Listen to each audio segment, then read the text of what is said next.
so welcome back to another episode of SFA Live right here from Jacob Javits Center. And of course, we're here at the Fancy Food Show, and this is a fun day because we have had a chance to really get some pretty amazing people on set with us. And of course, Elly Truesdell, thanks for stopping in today. Thank you for having me. Now, you have kind of a whole array of titles here, but with Canopy Foods. Yes. And a ton of activity in this specialty food space. Before we get started in some of that, let's talk about Canopy Foods. Sure. Tell me a little bit about that. Yeah. So Canopy Foods is a food production studio, and we offer production not only in the way of manufacturing, truly making the food. We also offer a lot of support services around brand strategy, creative capital, financial capital, and as the people who are making the food and manufacturing, we can offer sort of any number of enhancements and sort of flexibility around you making your product. So we can help with distribution, we can help with fulfillment. We're sort of a one-stop shop for food production. So this is the stage in which an incubator company has either emerged and then now they're looking for someone to help take them to the next level? Yes, very often. We sort of saw this opportunity in the life cycle of food products being grown, where you're starting off, you might be making it in an incubator, you might be making it in your own kitchen, and you get to a point where you've got a big PO, you need to scale, you need to grow, and finding a reliable, transparent, true partner in co-packing or contract manufacturing is really, really a challenge. It's actually sort of a nightmare. So we saw that as offering a lot of value. If we could be highly transparent, super collaborative, and true partners in co-packing, that would be a pretty big differentiator from other suppliers. Well, and this is with just the fact that we've seen probably a dozen incubators sprout up in the last 2 years in the food space.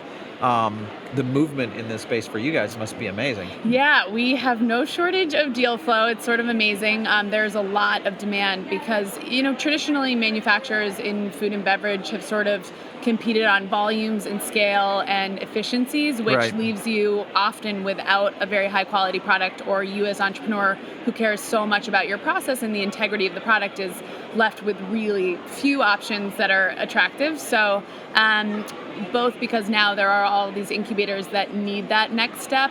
We're fed a lot of those companies. Also, just from my past life, I was with Whole Foods Market for 9 years, just have sort of this incredible network of young or scaling brands who need a better partner to help grow them to the next level. How much fun, too.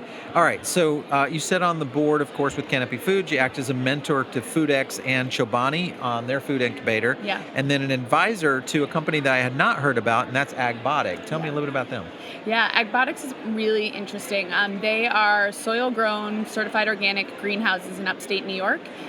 They've taken a lot of technology and interesting processes that are somewhat developed in Europe, but haven't seen much life in the U.S. And what's so interesting about their model is they can grow 365 days a year here on the East Coast, which is huge when you think about how much we truck in from California in terms of produce. So it's year-round, and the fact that it's soil-grown and not hydroponic or aeroponic is a really big differentiating piece for me, just because I think that soil-grown agriculture is really important. There's just a ton around nutrient density and sort of the traditional way of farming that's preserved there. So how is it done with soil-grown? Because vertical has been kind of the focus on aquaponics and different types of soilless systems. Right. How would this work in So these are still, imagine just fields as if they were an outdoor system, same agriculture that you would see anywhere else, but they are enclosed in greenhouses. Okay. The difference, the mechanization is more on the picking, the seeding, the labor, the data collected. So it's sort of much like at Canopy, it's enhancing the parts of the growing, making food that are outside of it. Gotcha. Yes. Okay. So advancing the speed and probably the quality of the product in terms of the harvest. Yep. There's that. They're also offering some really cool products. So they do baby kohlrabi, baby carrots, baby beets, baby hemp. So they're not just doing lettuces, which is mostly what you'll find from hydroponics. Yeah. All right. So you've been around some of these food incubators for a while. So that kind of gives you an expertise level of what these food incubators are looking for in terms of kind of the next food unicorns that are coming out.